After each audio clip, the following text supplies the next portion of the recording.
Bienvenue dans la causerie de ce vendredi 20 septembre 2019 et pour parler ce matin, pour causer ce matin, nous avons sur ce plateau Médis Agbeunko, il est journaliste, spécialiste des questions d'éducation. Bonjour Médis. Bonjour chers consoeurs. Merci d'être venu. Merci bien pour l'invitation et bonjour chers confrères. Bonjour Médis, merci d'être là. Merci. Et il est toujours avec nous tous les vendredis depuis le matin, depuis 6h30 d'ailleurs, il est avec nous sur ce plateau. Raimi Amoussa, métaphysicien, artiste plasticien, merci d'être toujours là. Dieu est grand. Voilà, Raimi Amoussa, merci aussi d'être là. Et voilà, donc premier sujet ce matin, c'est la responsabilité des parents dans la réussite des enfants à l'école. Médis Agbeunko, c'est vrai qu'il y a quelques jours, la rentrée académique 2019-2020 a démarré sur toute l'étendue du territoire. Qu'est-ce que les parents doivent faire pour accompagner ces enfants pour une réussite? Lorsqu'on parle de rentrée scolaire, le premier acte qu'un parent a l'obligation de poser pour se dire qu'il a un enfant qui va à l'école, c'est d'abord de l'inscrire. Et en posant cet acte, c'est qu'il a un objectif que cela implique, c'est-à-dire qu'il espère de l'enfant une réussite en fin d'année scolaire. Aucun parent n'inscrit son enfant dans l'espoir de le voir échouer. Maintenant, pour que l'enfant réussisse après avoir commencé les classes, le tout ne suffit pas de l'inscrire pour aller croiser les bras. Le tout ne suffit pas de l'inscrire pour aller s'asseoir, mais il y a un certain nombre de comportements qu'il faut avoir pour quand même contribuer à la réussite ou bien au succès de l'enfant en fin d'année. Donc, tout parent, de ce point de vue, a d'abord à l'endroit de son enfant un devoir d'information. J'étais inscrit, donc il faut quand même l'informer à travers des partages d'expériences. Si le parent est un intellectuel, nous, quand on était sur les bancs, pour passer en fin d'année, voici comment nous on procède. On a l'habitude d'apprendre nos cours, on a l'habitude d'aller à l'école à l'heure, on respecte les professeurs. Donc ce devoir de sensibilisation et d'information à travers les échanges d'expériences sont de nature à soutenir l'enfant dans son parcours. Autre chose, après le devoir d'information, c'est l'obligation de suivi. Parce qu'il y a des parents qui inscrivent des enfants dans des écoles dont ils ne connaissent même pas où se situe cette école, dont ils ne connaissent même pas où se situe le siège de l'école. C'est pas mauvais, mais même si on a des occupations qui ne permettent pas d'être en contact avec le corps professoral, les enseignants de son enfant, c'est qu'il faut quand même voir si par un intermédiaire, il y a possibilité de s'informer de temps en temps sur ce que fait l'enfant à l'école, sur les comportements qu'il développe. Parce que l'enfant a besoin d'être suivi. Là, c'est que ça impose une certaine autodiscipline, parce qu'il se dit, s'il y a des dérives ici, mon papa peut être informé. Si je me comporte mal, ma maman peut être informée. En plus de cette obligation de suivi, il y a le devoir de soutien. Parce que un enfant que vous envoyez à l'école, c'est vrai, vous avez déjà préparé sa rentrée en déployant des moyens, en payant les frais de scolarité, mais ça ne s'arrête pas là. Il faut être prêt à le soutenir face aux exigences, les autres dépenses qui s'imposent, les photocopies et autres. Donc c'est vraiment important. Donc en plus des frais de scolarité que le parent se doit de payer, qu'il faut qu'il soit disponible à accompagner l'enfant pour les autres exigences. Lorsqu'on parle par exemple des dépenses qui se présentent, même si le parent n'a pas les ressources à portée de main, il faut qu'il soit en mesure de discuter avec l'enfant dans le temps qu'il faut pour le convaincre de ce que pour le moment il n'a pas les moyens, au lieu de donner l'impression à l'enfant de ce qu'il n'est pas du tout disponible à l'aider. Voilà. Raimi Amoussa. D'abord, permettez que je parle plus en tant que métaphysicien. D'accord. Et que je laisse à mon confrère de parler en tant que Spécialiste. Merci. D'abord, remercions le gouvernement et remercions les acteurs sociaux, tous ceux qui ont fait participer à ce que cette rentrée ait lieu. C'est d'abord ça. Maintenant, personne n'a demandé à personne de faire descendre des armes sur terre. Personne n'a demandé à personne de faire descendre des armes sur terre. Personne n'a demandé à personne d'aller faire son érection et que ça donne des enfants. Donc, d'abord, quand une femme vient vous annoncer qu'elle est en grossesse et que c'est vous, vous avez le devoir d'assumer et non d'enlever cette grossesse. Parce que ça crée d'autres problèmes que nous appelons les habicous, qui peuvent perturber les autres enfants qui vont venir. C'est pour vous dire que je parle ici en tant que Dahoméen. Le Dahoméen, l'éducation commence par la grossesse. 5 mois après que on a remarqué que la femme soit enceinte, on fait le Dogofa pour s'assurer de la bonne descente de l'enfant. Et on va jusqu'au Agbassa pour savoir qui est l'ancêtre tutélaire. Parce que ce sont des réalités qui perturbent après que nous négligeons. Aujourd'hui, le cordon ombilical, comme les premiers, le yédo de l'enfant, on néglige ça comme on veut, oubliant que ces actes perturbent l'avenir de l'enfant. Maintenant, venons maintenant au fait que maintenant, l'enfant doit aller à l'école. C'est une obligation à tout parent de mettre son enfant à l'école aujourd'hui. C'est une obligation. L'enfant, c'est le droit de l'enfant, comme on vient de dire tout à l'heure. Ça fait partie des droits des enfants. Maintenant, il faut ce que nous appelons la connaissance d'abord de soi.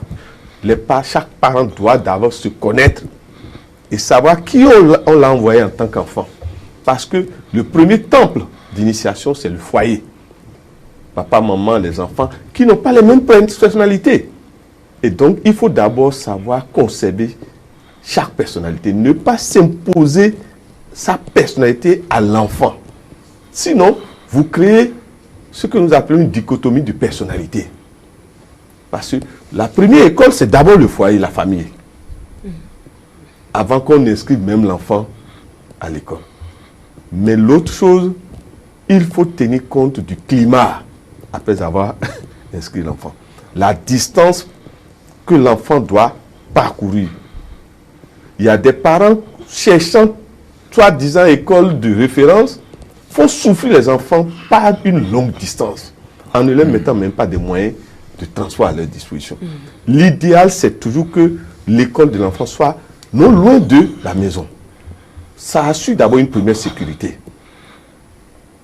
L'autre chose, savoir quelles sont les maladies potentielles de son enfant. L'enfant asthmatique, il faut l'annoncer à ses professeurs. Pour que, par exemple, derrière l'école, par exemple, s'il y a un peintre autour, ce qu'on observe souvent, et vous ne savez pas pourquoi votre enfant est tout le temps malade, parce que ça dégage, la peinture dégage une odeur. L'enfant qui est asthmatique sera toujours malade. L'enfant qui ne supporte pas le froid, qu'on évite de les mettre, par exemple, à côté des fenêtres, à la maison comme à l'école. Il faut savoir qui est votre enfant. D'abord sur le plan de la santé. Maintenant, il faut tenir compte de l'heure de naissance de l'enfant. Ah bon? Parce que vous remarquerez, si vous voulez vérifier vous-même, Gilles et Olali et mon confrère, l'heure où vous êtes né, juste après l'heure là, vous avez toujours la force. Remarquez ça. Mais avant l'heure, vous subissez une fatigue inexplicable due au dernier soubresaut de la sortie de l'enfant et de la grande fatigue que subit la maman avant que l'enfant ne vienne. Ce sont des lois. Cela veut dire quoi? Ce n'est pas forcément parce que vous voulez vite aller dormir qu'il faut imposer à tous les enfants d'aller dormir. Il y a des enfants, c'est la nuit qu'ils se retrouvent pour bien étudier. Par contre, il y a d'autres, c'est le matin. Il faut savoir qui est son enfant. Très bien.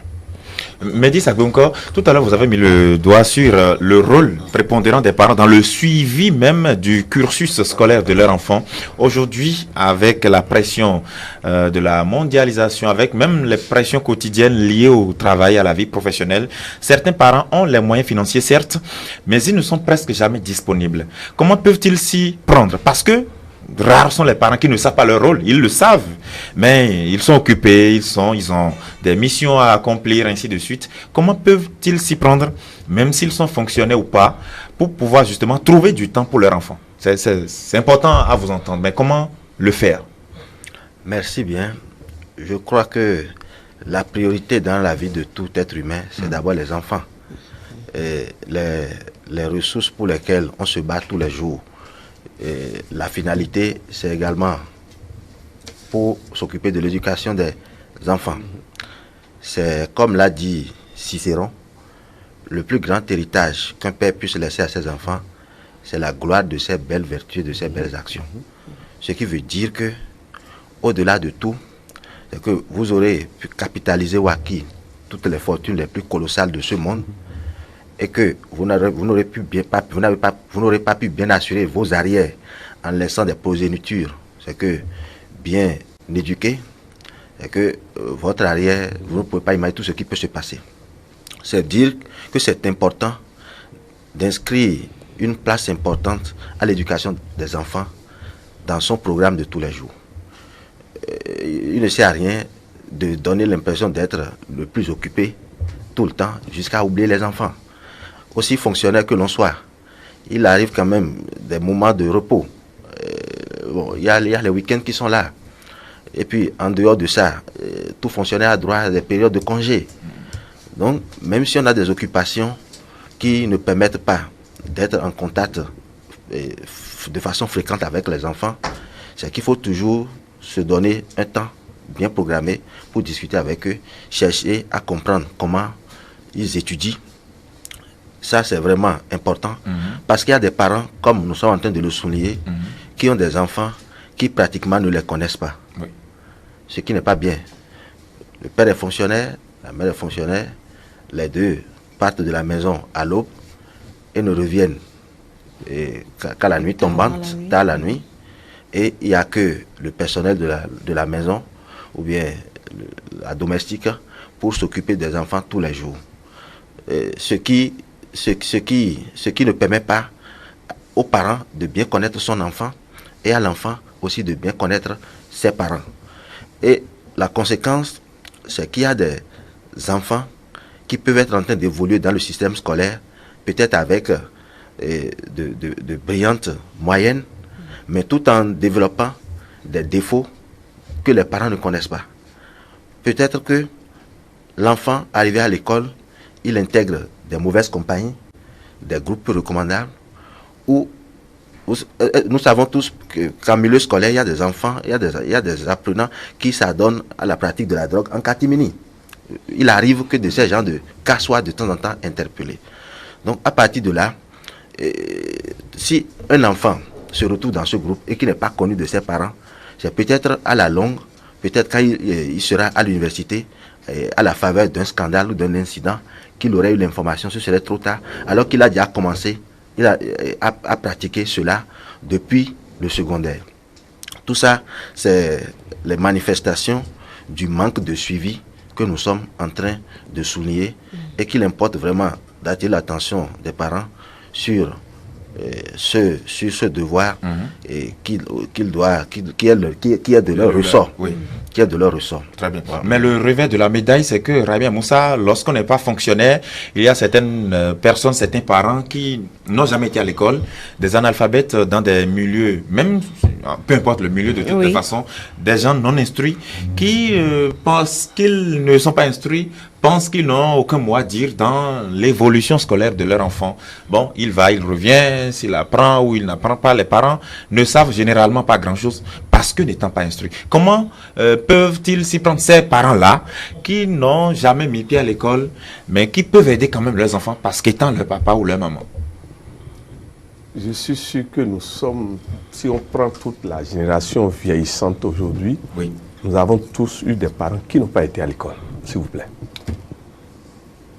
Et pourtant, vous avez de grands ministres aujourd'hui, de grands enseignants à l'université. C'est pour vous dire quoi? D'abord, nous avons laissé abandonner un héritage ancestral positif qui est en train de nous jouer des tours. Le Daoméen n'éduque pas un enfant seul. L'enfant est éduqué par la collectivité, la société. C'est d'abord ça. Ça veut dire quoi? Lorsque, par exemple, maman n'a pas été à l'école, remarquez que maman envoie l'enfant rester chez soit un cousin ou un oncle qui a été à l'école. Ou fait appel par exemple, à l'enfant de Gilles, qui est certainement évolué, de venir rester. Il y a une sorte de solidarité qui fait que le parent qui n'a pas été instruit utilise toujours le moyen de la solidarité pour aider son enfant.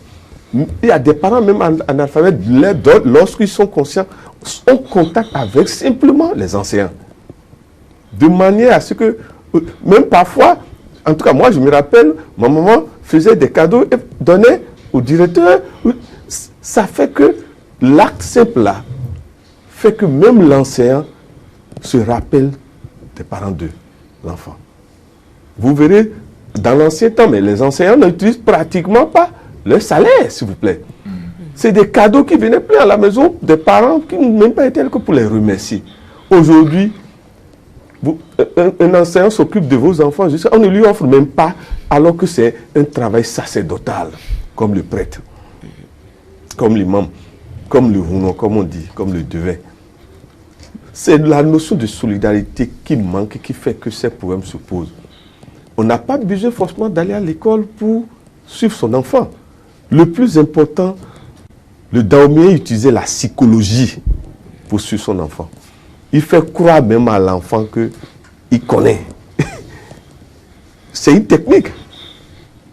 Le plus important, ce dont l'enfant a besoin dans l'éducation, c'est la présence et non l'absence.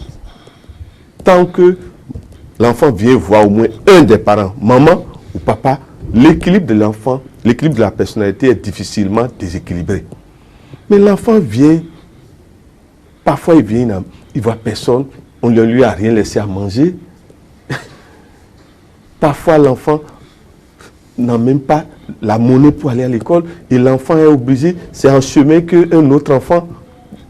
C'est pour vous dire que non. Je répète, personne ne nous a demandé d'aller faire des élections.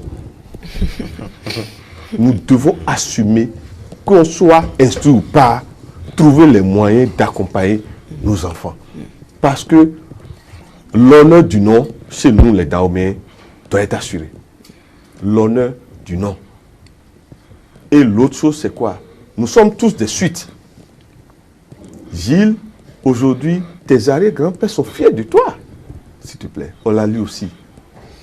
Mais il suffit que tu fasses quelque chose de négatif, tu vas déranger tes ancêtres. Donc, la notion de l'honneur, de la dignité doit être au centre de l'éducation aujourd'hui, à la fois au niveau des parents comme au niveau des enseignants. Nous devons revoir notre système d'approche de l'éducation. Aujourd'hui, il s'agit d'abord d'intégrer l'être intrinsèque de l'enfant à la maison comme à l'école. Il ne s'agit plus de venir donner des cours ou dire à l'enfant « sors de la maison ». Qui est celui que les seigneurs du Karma m'ont envoyé? L'enseignant aussi doit être éduqué à la métaphysique, à la connaissance des lois, pour qu'il sache que l'enfant d'autrui là, c'est d'abord son enfant. Et que la réussite de ses enfants, c'est son honneur qui est en jeu. La mère doit savoir qu'elle a quitté une famille et doit assurer le nom. Surtout, les mères doivent savoir qu'il arrive que les élections soient dispersées et la polygamie apparaît. Et que si vous ne faites rien pour votre enfant, demain, c'est la jalousie de l'autre enfant qui réussit et ses problèmes. C'est ça. Mehdi Sagbionko, comment expliquer que les enfants des parents analphabètes réussissent mieux leur cursus scolaire que les enfants des parents qui sont fonctionnaires, qui ont été à l'école et qui sont nantis. Merci bien pour cette préoccupation, et qui est de toute évidence d'ailleurs, puisque c'est ce que l'expérience a révélé. Que dans notre société, qu'il arrive de constater très couramment que des personnes démunies ou bien ayant un train de vie très modeste finissent par avoir des enfants qui émergent, alors que de grands bourgeois ont des enfants qui n'évoluent pas. Cela peut d'abord s'expliquer par la considération que ce démuni ou bien cette personne non instruite, cet analphabète a pour l'enseignant. Imaginez-vous que l'enseignant soit en train de marcher dans la rue et passe par devant l'atelier de menuiserie de quelqu'un qui a son enfant dans sa classe et dont c'est que le père le connaît comme étant l'enseignant de son enfant. Mais lui, l'enseignant, ne le connaît pas. Il sera peut-être le premier à sortir de son atelier, tous travaux cessant, se porter vers l'enseignant, le saluer et lui dire « Je suis le père de telle personne. Comment est-ce qu'il se comporte très bien? Bon, veuillez bien prendre mon numéro. S'il se comporte mal, il faut le signaler. » Donc, cet acte de considération, même si celui-là n'arrive pas à offrir des présents à l'enseignant, déjà, la considération, le respect qu'il a pour l'enseignant impacte également la vie de l'enfant à la maison. Contrairement à des bourgeois qui, déjà à la maison, il y en a qui passent leur temps à dénigrer l'enseignant à la maison. Il y en a. Bon, pas tous. Non, il y en a. Oui, il y en a. Et quand c'est comme ça... Qui remettent en cause le niveau, c'est ça? Bon, le niveau de l'enseignant. Non, pas seulement le niveau. C'est que sur beaucoup de points. D'accord. À partir de là, c'est une manière d'encourager ou d'inciter ou d'exciter indirectement l'enfant à l'indiscipline. Parce qu'il a autour de lui, à la maison, des gens qui lui disent que les enseignants, ils sont si. Ou bien il a autour de lui des parents qui lui disent, moi, je gagne 1000 fois qu'un enseignant. Un enseignant à côté de moi, c'est telle chose. Et on lui chante ça tous les jours. Donc, conclusion, il vient à l'école, il se dit qu'un enseignant est moins que ses parents. Donc, un enseignant n'a pas à lui faire des reproches. Mais il y a de ces enseignants aussi qui se rabaissent, qui quémandent même des parents. Bien sûr. Il y a également ce volet-là. Oui. Il y a également ce volet-là, ce qui n'est pas une bonne chose pour l'honorabilité du métier. Voilà. Donc, voilà un peu ce genre de facteurs qui explique cette situation, en plus de tout ce que vient de dire le confrère Raimi Amoussa, à travers parfois quelques rapprochements entre les enseignants et les parents, ce qui permet de bien consolider les liens pour l'éducation des enfants. Dans ce même sillage, Raimi Amoussa, est-ce que parfois aussi le fait que ces parents-là, qui soient modestes, qui aient un train de vie très modeste, qui chaque fois passent le temps à rappeler leur situation à leur enfant, tu sais, on n'a pas grand-chose, il faut étudier, ainsi de suite, ton oncle aurait pu étudier, que tu aurais une meilleure vie. Est-ce que généralement ces conseils-là ont beaucoup plus d'impact sur ces enfants-là? Qui explique cette situation? Parce que, ne l'oublions pas, il y a des parents qui sont très riches, qui sont très rigoureux envers leur enfant, qui donnent tout pour que l'enfant réussisse, peut-être ont des répétiteurs à la maison, le parent qui a une chicotte lui-même, qui donne l'argent, qui fait tout, mais l'enfant refuse d'évoluer. Peut-être, dit-il, mon papa, même si je ne réussis pas, il va m'aider à vivre. Est-ce que c'est la puissance du verbe dans la tradition, dans les milieux un peu traditionnels, qui explique aussi cette situation? Non. Ce que vous dites est vrai, mais permettez que nous développons autre chose d'abord avant d'en finir là. D'accord. Si cette autre chose va nous aider à mieux comprendre. Remarquez que la plupart de ceux que nous disons, le mot n'est même pas juste, ne sont pas instruits en alphabet, sont instruits dans nos milieux traditionnels, dans les temples dahoméens. Si vous prenez à 100% du dahoméen, 90% sont des initiés que vous ne saurez même pas. C'est pour vous dire quoi? On donne une certaine éducation d'éthique et d'honneur dans nos temples dahoméens. Et souvent, c'est ça qui sert de socle. Le père ou la mère transmet cette éducation sans le dire. Parce qu'il y a un honneur à défendre aussi dans nos temples vaudous. On a lu peut-être Sapatassi, mais peut-être ses enfants ne savent pas. Parce que la loi du silence et du secret l'impose de ne pas parler. Peut-être Gilles et Hevioso aussi, mais l'adepte de Hevioso, il y a un code d'honneur que si tu n'appliques pas, on te zigouille. Les gens n'aiment pas la tradition dahoméenne parce que nous sommes sévères, l'épée est sévère. C'est pour vous dire que la plupart de ceux que nous on considère comme analphabètes ou quoi, ont une culture dahoméenne, même de la perception de la nature, plus que ceux qui vont à l'école. Et ça sert de balise. Et ça équilibre même les choses. Du point de Mais vue oui, s'il vous plaît. L'autre chose, la technique de l'enseignant dahoméen, c'est la technique du gendarme. Au-delà aussi de ça, il y a ce que nous appelons au Dahomey les techniques pour développer la mémoire de l'enfant. Les techniques, comme on sait qui est l'enfant, on sait comment faire les sacrifices, les offrandes à des moments donnés pour que les esprits accompagnent. Parce que la réussite ne dépend pas seulement de nos qualités physiques, non. Ça dépend aussi de nos qualités spirituelles, mais aussi de nos accompagnants des mondes invisibles dont nous appelons le Djoto. Si vous n'honorez pas le Djoto de l'enfant, comment... Excusez-moi, hein, c'est parce que nous sommes uniquement matériels qu'il y a échec. Maintenant, quand vous venez aux parents riches dont vous parlez, Oui. excusez-moi, personne ne peut réussir dans ce que j'appelle la réussite a pour base la douleur et la discipline. Nous devons apprendre à souffrir. Nous devons apprendre à partir du peu pour grandir. Lorsque vous donnez à l'enfant tous les jours 2000 francs, alors qu'à l'école, il y a ses compagnons qui n'ont même pas 50 francs, vous l'apprenez à narguer les autres. Ça veut dire quoi? Les parents riches sont eux-mêmes à l'origine du désordre qu'ils sont en train de créer. Il faut savoir être sévère même quand nous avons réussi. Est-ce que notre réussite nous a été aussi facile? Et pourquoi nous voulons offrir toutes ces facilités comme ça aux enfants? Pourquoi tout le temps déposer l'enfant avec la voiture? Pourquoi ne pas apprendre à l'enfant à marcher aussi? Quelquefois. S'il vous plaît, même pas quelquefois. Pourquoi l'enfant vient d'abord? C'est d'aller aider maman à la cuisine d'abord. C'est ça. Il y a des enfants, ils connaissent, ils ne savent même pas préparer, on ne veut pas s'approcher. C'est la bonne. Non, voilà des erreurs aussi. Tout ce qui se passe dans un foyer, l'enfant doit maîtriser ça. Parce que ça éveille son cerveau, ça le rend plus dynamique.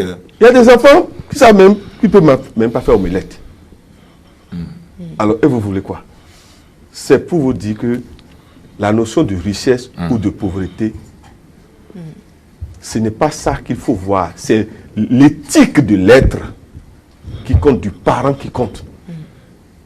Le parent réellement qui a la notion de l'honneur, excusez-moi, même sans rien, même sans aller voler, et c'est maintenant que vous, ce que vous dites intervient. Le Seigneur, remarquez que les pauvres, leurs prières font pitié le Seigneur quand leur conscience est propre. D'accord. Mehdi Sagbonko, oui, rapidement. Oui. Et vous allez profiter aussi pour mettre l'accent sur la qualité de la collaboration qui doit exister entre parents, apprenants et enseignants. C'est-à-dire cette trilogie-là, comment est-ce que ça doit tourner? Quand on dit enseignant, c'est peut-être aussi les responsables d'établissement, hein? L'établissement, l'apprenant et le parent. Comment est-ce que ça doit tourner dans ce cercle? D'accord. Mais bien avant, permettez-moi de renchérir un peu ce que vient de dire le confrère Ami, à travers cette pensée de Alfred de Musset que nous connaissons tous. L'homme est un apprenti, la douleur est son maître.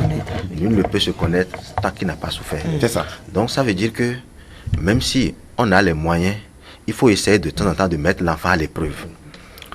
C'est important. Permettre à l'enfant, c'est que comme vous venez de le dire, de parcourir des distances et de transpirer avant d'aller à l'école pour quand même lui inculquer que dans la vie, que tout n'est pas facile. Et de préparer, de forger sa personnalité de sorte à être en mesure de faire face à des difficultés. Lui-même. Là, c'est que l'effet aussi sera que même devant les épreuves des examens, quand l'exercice peut apparaître a priori difficile, il pourra déjà développer les réflexes de résistance pour dire, bon, c'est difficile a priori, mais si je réfléchis, je force un peu, je peux finir par trouver la piste qui conduit vers la réponse. Mais cela commence d'abord déjà par les conditions dans lesquelles l'enfant est mis, et qu'il convient de souligner. Les relations qui doivent exister entre parents, enfants et la trilogie dont vous parlez et l'enseignant, c'est une relation de complémentarité et d'interdépendance.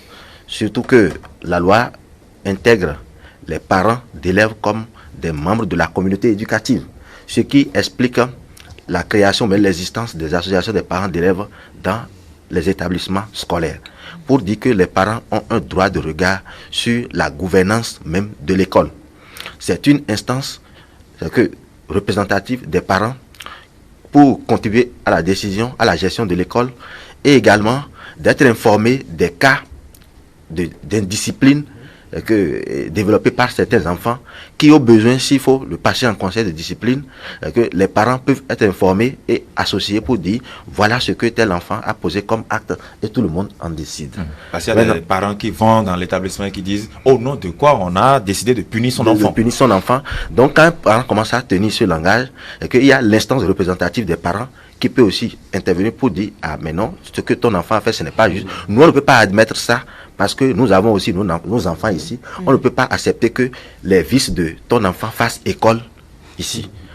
Maintenant, pour ce qui concerne les rapports élèves et enseignants, là ça c'est des rapports professionnels de transmission de savoir pour l'enseignant et d'acquisition de savoir pour l'apprenant. Mais l'enseignant doit à son apprenant la considération. Et en retour, l'élève doit à son enseignant le respect absolu. Parce que vous ne pouvez pas manquer de respect à quelqu'un qui est là pour vous former, pour vous transmettre le savoir. Et la considération que l'enseignant a à son élève doit lui permettre de comprendre qu'il ne peut pas tout commander à son élève. C'est que tout ce qu'il doit lui commander ne doit qu'être que dans le cadre purement scolaire, dans le cadre purement professionnel, les exercices et autres. Bon, maintenant, si ça doit dépasser cette limite, ça peut commencer à poser problème, puisqu'il y a un caractère illégal. Et l'autre point, je vais revenir sur le devoir d'information que j'avais évoqué en début d'émission, pour évoquer la question de l'éducation sexuelle, que souvent occultée par les parents, puisque la sexualité reste un sujet tabou dans nos cultures, où beaucoup de parents ne veulent pas développer ou bien manifester ce courage d'en parler avec les enfants, tout en oubliant qu'aujourd'hui, plus rien n'est caché. Ce qui n'est pas dit à l'enfant à la maison, il voit tout au dehors sur les réseaux sociaux. Donc mieux vaut aux parents que de faire l'effort quand même, et que de démystifier ce sujet et d'en parler de temps en temps aux enfants, surtout aux enfants filles, et d'éviter de proférer certaines menaces à l'endroit des enfants, surtout les enfants filles. Des menaces par exemple comme quoi, si tu ne passes pas en année supérieure, je vais t'envoyer au village. Si tu ne réussis pas, je vais te chasser de la maison. Quand le parent commence à dire ça, la fille, conséquence, peut s'arranger pour réussir. Pour satisfaire que le parent. Mais le parent ne sait pas comment la fille réussit. Donc c'est également un élément important. Quand le parent constate que l'enfant présente des lacunes, c'est de dialoguer avec lui pour voir s'il y a des possibilités de reconversion dans des secteurs professionnels, mais que ça ne soit pas dans le ton de menace ou bien de vengeance. Si tu ne fais pas ci, je vais te faire ça. Ou bien si tu es un garçon, si tu ne réussis pas, je vais t'envoyer au village. Là, le garçon aussi peut s'arranger et réussir sans avoir le niveau jusqu'en classe d'examen maintenant où les échecs répétés peuvent commencer à s'observer. Très bien. Médis, c'est vrai qu'on dit que l'enseignant c'est un éducateur. Est-ce que l'enseignant peut jouer le rôle des parents lorsque le parent ou les parents ne remplissent pas pleinement leur rôle à l'égard de l'enfant? Mais l'enseignant est également, comme vient de le dire le confrère Aimé Moussa, comme un parent pour l'élève, puisqu'il doit percevoir les élèves dont il a la charge comme ses propres enfants. Donc à partir de là, s'il constate que l'enfant présente des comportements qui ne sont pas justes à l'école, il peut se mettre à la place d'un père et essayer de chercher à comprendre. C'est important parce que il arrive que des enfants, pour la plupart du temps, ne somnolent ou passent la plupart de leur temps à dormir en classe, surtout des élèves filles. Mais à partir de ce qui peut éveiller la curiosité de l'enseignant pour chercher à dialoguer avec cette apprenante, mais je veux comprendre pourquoi tout le temps tu dors au cours les matins. Elle peut dire, c'est parce que j'ai l'habitude de servir ma tutrice qui va et qui ne rentre qu'à 3 heures du matin. À partir de là, revient l'enseignant de demander à la surveillante de faire mettre sous convocation cette tutrice pour dialoguer avec elle, pour dire, ah, madame, nous sommes d'accord que l'enfant vous aide dans vos tâches, mais sachez qu'elle est une apprenante. Si vous pouvez la libérer tôt pour qu'elle aille se coucher, là, ça va lui permettre de réussir à l'école.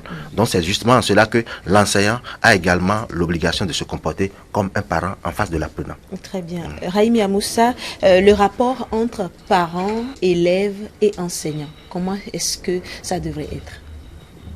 Ça, vous êtes en train de parler de la loi du triangle. La première loi qui peut tout générer. Le Père, le Fils et le Saint-Esprit. Si ces trois ne sont pas en harmonie, rien ne marche. Rien ne marche. C'est pour vous dire d'abord que, quelles que soient les dissensions entre papa et maman, ça ne doit pas se refléter sur l'enfant. L'enfant n'en est pour rien. Il faut assurer le destin de l'enfant. Ce que vous pouvez. Merci. Viutuo. Mini Jorodo. Viutuo. Mini Nokpo. C'est ça. Mais quoi ni non les bignons. Nous y j'ai quand on met Kanigba. C'est Nigba. D'accord. C'est pour vous dire quoi? Oui. Il y a des enfants dont le destin, c'est de naître dans des familles divisées, Oui.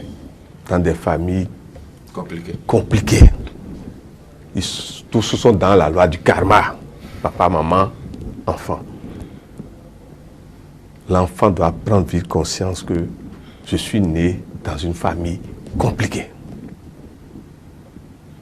Et savoir que parfois, très tôt, il ne faut plus compter sur ses parents. Et plutôt travailler la relation avec ses enseignants. Parce qu'il y en a, s'il vous plaît. Il y en a plein. Et c'est là le rôle sacerdotal de l'enseignant.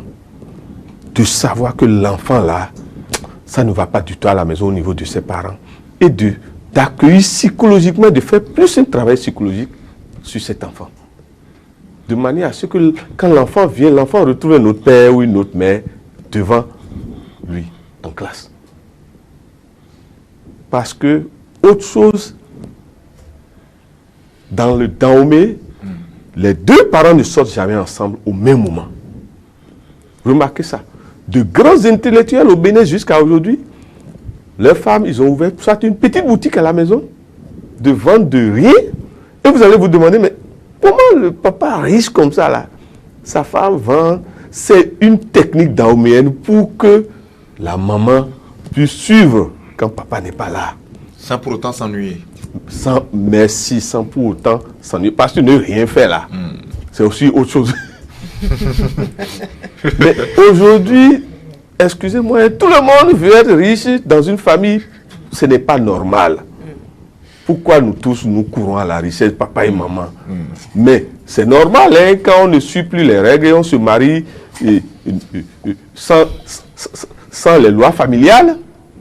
C'est ce que ça donne. Aujourd'hui, on juge sur le Coran et la Bible et le lendemain, en même temps, c'est bas. Il faut revoir les socles de la nation béninoise en les intégrant dès la base dans l'éducation. Très bien. Le serment, c'est le serment. Dès l'instant que vous avez dit oui, je vous marie, mais prenez en compte ce oui avec les enfants aussi. Il ne s'agit, quels que soient les problèmes qui doivent lier papa et maman, excusez-moi, que ça n'agisse jamais sur les enfants. Par exemple, le papa, parce que la maman l'a quitté, n'envoie plus rien pour éduquer ses enfants. Mais c'est un péché. Ce n'est pas parce que vous n'êtes plus avec maman que vous n'allez pas vous occuper de vos enfants. C'est une anomalie. Et c'est karmique. Le papa, là, vous allez voir, rien ne lui marche plus. Parce qu'il aura la malédiction de ses propres enfants en plus de la malédiction de sa femme. Parce que même si la femme vous laisse, dès l'instant qu'il y a l'enfant, le papa a l'obligation de s'occuper de ses enfants. Il y en a des papas parce que simplement la maman a laissé. Oui. Il coupe tout. Oui. Pas jalousie. Non, qu'est-ce que la jalousie a à voir dans l'honneur de tes enfants? Comme si l'enfant leur avait demandé merci. de se mettre ensemble ou de se séparer. Voilà des choses qu'il faut éviter. Quelle que soit la séparation qui a lieu, trouvez toujours le terrain, vous voyez, le croisement des trois triangles là, Oui. et se rencontrer là pour s'occuper des enfants. Mais ce que je veux dire, d'autre chose, c'est quoi? Oui. C'est nécessaire que tout parent voit les enseignants de son élève, cycliquement. Qu'il trouve au moins Le moyen une fois en passant pour aller échanger avec que les parents qui sont très très occupés parce que vous ne pouvez rien, le devoir passeport national, que le parent trouve plutôt à inscrire ses enfants sur sa ligne de sortie et d'occupation. Très bien. On va évoluer dans l'instant causerie de ce vendredi avec maintenant un dernier tour de table, une prise de parole chacun sur ce sujet qui est d'actualité. Le ministre Maunyo Kako, qui est ministre des enseignements secondaires techniques et de la formation professionnelle, demande à 33 collèges privés d'enseignement secondaire, bien sûr, non agréés, de pouvoir se conformer au texte. D'abord, fermer les portes tout simplement. Mehdi Sagbonko, comment expliquer que à l'entrée d'une nouvelle année scolaire comme ça, que des établissements non agréés puissent quand même proposer leurs services en mettant en danger peut-être la vie scolaire des enfants qui vont peut-être y venir? Pourquoi, en tant que collège, on ne se met pas peut-être à jour dans le contexte actuel? Merci bien. Je dois dire que ce n'est pas du tout bien de la part de ces promoteurs de décider d'ouvrir leurs portes en pleine rentrée scolaire alors qu'ils savent qu'ils ne sont pas à jour. Nous sommes dans un pays où tout est bien réglementé, où tout le monde sait qu'avant de créer une école, il faut avoir une autorisation. La preuve, on n'a pas demandé à toutes les écoles de fermer. On a demandé à celles qui ne sont pas en règle vis-à-vis des tests de fermer, ce qui est une bonne décision. Personne ne pourra être contre, parce que c'est l'avenir des enfants qui est en jeu. Une école qui n'est pas autorisée, ça veut dire que l'État ne reconnaît pas son existence. Il n'y a aucun mécanisme pour contrôler le personnel enseignant qui est là, et ainsi de suite. Seulement que je pense que la décision aurait pu venir plus tôt. La décision aurait pu venir plus tôt, ce qui empêcherait des parents d'aller s'inscrire. Parce qu'il faut se poser maintenant la question de savoir si en temps des parents n'avaient pas déjà inscrit leur enfant avant que la décision n'arrive. Donc que ces parents ne savent pas quels sont ces voilà. Parce que voilà, surtout que ces parents n'avaient pas l'information. Donc pour l'avenir, c'est qu'il faut souhaiter que cette décision intervienne pendant les vacances pour que les parents aient l'information plus tôt afin de ne pas commettre l'erreur de se diriger vers ces établissements. Mais est-ce que par cet acte, on peut dire que l'école continue d'être assainie? Parce qu'en début de semaine, notre chroniqueur avait dit sur ce plateau que l'école est un sanctuaire qui est enfin assaini. L'assainissement continue, Rémi? Excusez-moi, nous là, on peut être comme nous, mais on sera toujours comme l'épée. C'est malhonnête, ces promoteurs. Ils sont malhonnêtes. Il faut leur dire ça. Ils ont conscience qu'ils ne sont pas en règle. Pourquoi on va parler de ces maintenant à la rentrée si le ministre a fait bien son travail? Ce sont les promoteurs qui sont malhonnêtes. Parce que simplement aujourd'hui, on veut avoir l'argent partout. On utilise la foi de Dieu pour avoir l'argent. Parce que simplement on a des fidèles, on crée une école. C'est quoi? Non, nous oublions que nous allons mourir et qu'on va nous juger. S'il vous plaît, ça, c'est la faute à ces promoteurs. Et ils vont payer. Et que la police ou la brigade économique les poursuit pour payer aux parents. C'est pas normal que le parent a souffert. Et vous lui mentez pour prendre son argent. Alors que vous savez en conscience que vous n'êtes pas dans les règles. Alors, c'est quoi? Je pense que il faut savoir utiliser l'épée pour sortir le béné de la nuit. Il faut être rigoureux. Oui. Oui, bien sûr. Il faut être rigoureux, surtout lorsqu'il s'agit de certains secteurs, la santé et l'éducation. Oui. Cette même campagne de salubrité publique a été déjà faite au niveau de la santé, avec la fermeture des centres de santé, les centres illégaux. Et aujourd'hui, que ça arrive dans le secteur de l'enseignement, personne ne doit être surpris. C'est vrai. Normalement, que ça aussi dans l'enseignement supérieur. L'enseignement supérieur avant de venir vers le primaire et le secondaire. Donc, les promoteurs, du moment où ils ont déjà vu la lettre dans d'autres secteurs, doivent plus se préparer pour être à jour au lieu au lieu de subir le sort qu'ils sont en train de connaître présentement. Très bien. Voilà. Merci beaucoup, Mehdi Sagbenko. Vous êtes journaliste. Merci bien. Merci d'être passé sur ce plateau. Vous, Moussa Raimi, métaphysicien et artiste plasticien, merci d'être venu également sur ce plateau.